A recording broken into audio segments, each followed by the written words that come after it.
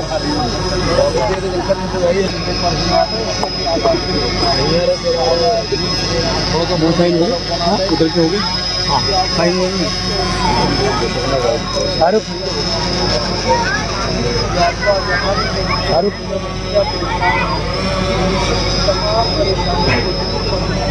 یا اللہ جو بیمار ہے ان کو شفا نصیب فرما.